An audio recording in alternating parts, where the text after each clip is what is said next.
বৈষম্য বিরোধী ছাত্র আন্দোলনের সময় সমন্বয়কদের ডিবি হেফাজতে আটক ও স্বীকারোক্তি সহ সকল কৌশলকে বৃদ্ধাঙ্গুল দেখিয়ে একের পর এক কর্মসূচি আসতে থাকে ছাত্রদের এবং সফল হতে থাকে প্রতিটা কর্মসূচি। তখন অনেকেই চিন্তা করেছিল ৬ সমন্বয়কদের পিছনে কি তাহলে কেউ আছে যে কিনা পুরো বিষয়টিকে নিয়ন্ত্রণ করছে। বিষয়টি হয়তো আজ করতে পেরেছিলেন তৎকালীন সরকার শেখ হাসিনাও। আর তাই সেই সময় তারা ক্ষুণ্ণ হয়ে খুঁজছিলেন এক ইন্টেলেকচুয়াল তরুণকে।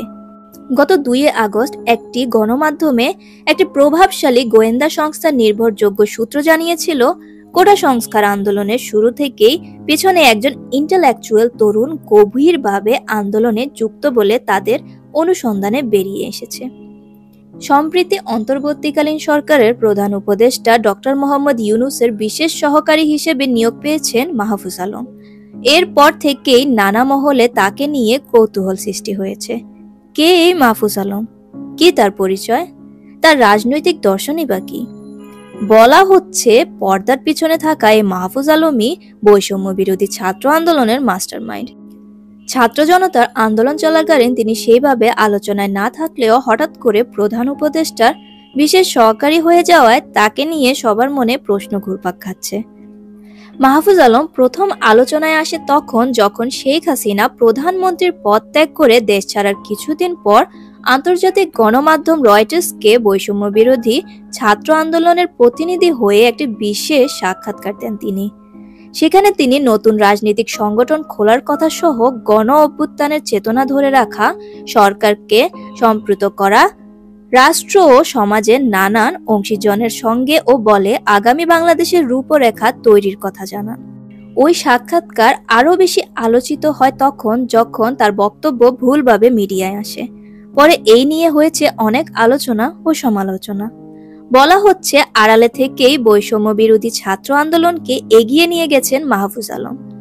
অনেকে তাকে ২০২৪ আন্দোলনের মাস্টারমাইন্ড এবং সমন্বয়কদের সমন্বয়ক বলেও অভিহিত করেন।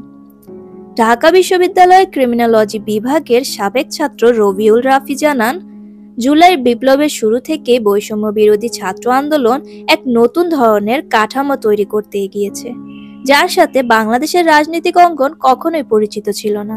সাধারণত যে কোনো আন্দোলন আহ্বায়ক কমিটি দ্বারা পরিচালিত হলেও এবারের আন্দোলন বাংলাদেশের রাজনৈতিক ডিকশনারিতে যোগ করেছে নতুন শব্দ সমন্বয়ক।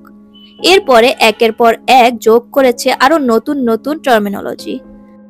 Bangla blocked, complete shutdown, March for Dhaka, এই ধারণাগুলো বাংলাদেশের রাজনৈতিক অঙ্গন আগে কখনো দেখেনি। ৬ সমন্বয়ক ডিবি হেফাজতে থাকার পরেও একের পর এক সফল হতে থাকে প্রতিটা কর্মসূচি। তিনি তার এক ফেসবুক পোস্টে লেখেন, কিভাবে কে কোথায় বসে তৈরি করত এই রূপরেখা আমার মাথায় তখন থেকে ঘুরপাক খাচ্ছিল। সম্প্রতি ডক্টর ইউনূসের বিশেষ সহকারী হিসেবে নিয়োগ প্রদান করে মাহফুজ ভাইকে প্রকাশ্যে আনার মাধ্যমে সেই জটটা খুলতে শুরু করেছে। গত ২৮ আগস্ট বুধবার গণপ্রশাসন মন্ত্রণালয় এক প্রজ্ঞাপন জারি করে মাহফুজের নিয়োগের বিষয়টা জানায়। তবে আন্দোলনের সময় আলোচনায় না থাকলেও হঠাৎ এত বড় পদে পদায়নকরণ বিষয়টি নিয়ে বেশ আলোচনার সৃষ্টি হয়েছে। মাহফুজ আলমকে কেন্দ্র করে বেশ তোলপাড় সোশ্যাল মিডিয়া ও ফেসবুক মাধ্যম। বিভিন্ন ফেসবুক পোস্টে আন্দোলনের মাস্টারমাইন্ড হিসেবে তার নামই উঠে আসছে। কেউ বা বলছেন সমন্বয়কদের সমন্বয়ক, আবার কেউ বা বলছেন সমন্বয়কদের গুরু তিনি। মাহফুজ আলম লক্ষ্মীপুরের রামগঞ্জ উপজেলার ঈশাপুর গ্রামের ছেলে। পড়াশোনা ঢাকা বিশ্ববিদ্যালয়ের আইন বিভাগে। তার সেশন ২০১৫ এবং ২০১৬। ক্যাম্পাসে তার পরিচয় ছাত্র সংগঠন গণতান্ত্রিক ছাত্র শক্তির তাত্ত্বিক নেতা হিসেবে। তবে বিভিন্ন সূত্রে জানা যায় প্রথম সারির আন্দোলনকারী অনেকেই তার নেতৃত্বের ছায়াতলে ছিল। নিজের সামনে না থেকেও সামনের মানুষদের আরো এগিয়ে যাবার মন্ত্রণা জুগিয়েছেন তিনি। বিভিন্ন গোয়েন্দা সংস্থায় এই মাস্টারমাইন্ডকে ক্ষুণ্ণ হয়ে খুঁজলেও তিনি ছিলেন ধরাছোঁয়ার একেবারে বাইরে। ভালো লাগলে লাইক, কমেন্ট করে আপনার মতামত দিন। সাথে থাকার জন্য সাবস্ক্রাইব করুন এবং বেল বাটনটিতে ক্লিক করুন।